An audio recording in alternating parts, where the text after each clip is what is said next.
बॉलीवुड अभिनेता Michael Douglas को गोवा में आयोजित होने वाले 54वें भारतीय अंतर्राष्ट्रीय फिल्म महोत्सव अर्थात 54th international film festival of India में प्रतिष्ठित सत्यजीत रे excellence in film life time award से सम्मानित किया जाएगा।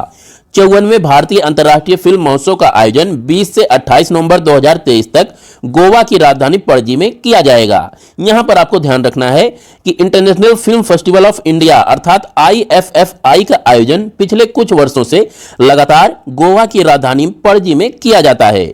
इस फिल्म फेस्टिवल की शुरुआत 1952 में की गई थी और इसका आयोजन national film festival corporation of India अर्थात ministry of information and broadcasting द्वारा किया जाता है। गोवा की अगर बात करें तो गोवा से आपको मोलेम नेशनल पार्क याद रखना है। मोलेम नेशनल पार्क भगवान महावीर वाइल्ड लाइफ सेंचुरी में अवस्थित है और इसी मोलेम नेशनल पार्क में एक नदी प्रवाहित होती है। इस नदी का नाम है महादेई नदी। महादेई नदी को मांडोवी नदी के नाम से भी जाना जाता है। इस नदी पर दो बहुत ही प्रसिद्ध झरने अवस्थित हैं। इनमें से दूध सागर झरना गोवा के मोलेम नेशनल पार्क में अवस्थित है और इसके अतिरिक्त एक झरना है वज्रपोहा झरना या वरापोहा झरना। यह झरना कर्नाटक में अवस्थित है।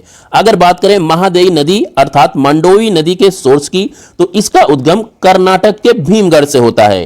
कर्नाटक का भीमगढ़ पश्चिम घाट पर्वत श्रृंखलाओं में अवस्थित है। यह नदी अरेबियन सागर में अपने जल को प्रवाहित कर देती है। इसी नदी के किनारे गोवा की राजधानी पणजी या पंजिम अवस्थित है। यहाँ आप इमेज में देख सकते हैं ये मंडोवी नदी या महादेवी नदी है और गोवा की एक दूसरी प्रमुख नदी है जुआरी नदी। जुआरी नदी भी अरब सागर में ही अपने जल को प्रवाहित करती है।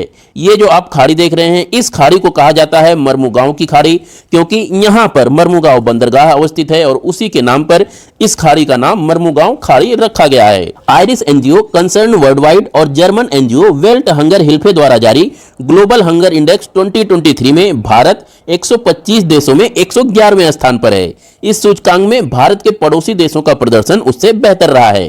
पाकिस्तान 102वें स्थान पर है, बांग्लादेश 81वें स्थान पर, नेपाल 69वें स्थान पर और श्रीलंका 60वें स्थान पर है।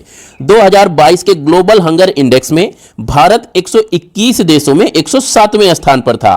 इस तरह से भारत 2023 के हंगर इंडेक्स में 4 पायदान लुढ़ककर 111वें स्थान पर आ गया है। भारत के महिला और बाल विकास मंत्रालय ने इस हंगर इंडेक्स को नकारते हुए कहा है कि सूचकांक भारत की वास्तविक स्थिति का प्रतिबिंब नहीं करता।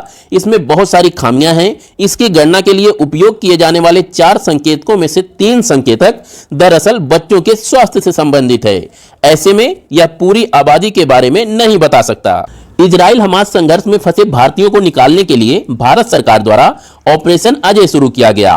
7 अक्टूबर को इजरायली शहरों पर हमास द्वारा किए गए हमलों के बाद भारत ने 12 अक्टूबर को ऑपरेशन अजय शुरू किया था। अप्रैल मई में संघर्षग्रस्त सूडान से कई हजार भारतीय नागरिकों को वापस लाने वाले ऑपरेशन कावेरी के बाद इस साल का यह दूसरा नागरिक निकासी अभियान है। इजराइल एशिया महादेश के पश्चिमी क्षेत्रों में अरब प्रायद्वीप के उत्तर पश्चिम इलाके में अवस्थित है। इजराइल देश की असली सीमाओं की अगर बात करें तो इसके पश्चिम में मेडिटेरियन सी अर्थात भूमध्य सागर अवस्थित है, उत्तर में लेबनान, उत्तर पूर्व में सीरिया, पूरब में जॉर्डन और दक्षिण पश्चिम में इजिप्ट देश अवस्थित है।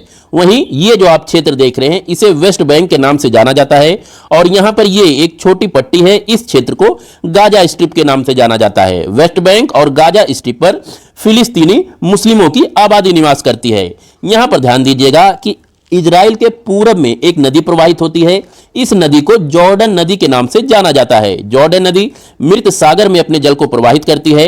इसी जॉर्डन नदी के नाम से जॉर्डन देश का नामकरण किया गया है और इसी नदी के पश्चिम में अवस्थित क्षेत्र को वेस्ट बैंक के नाम से जाना जाता है। यहाँ पर ध्यान दीजिएगा कि इजराइल देश की घोषित राजधानी तो जेरूसलम है, लेकिन इसका सारा काम तेल अवीव से किया जाता है। इजराइल का दक्षिण का भाग पूरा का पूरा मरुस्थली है। इस मरुस्थल को निगेव मरुस्थल के नाम से जाना जाता है।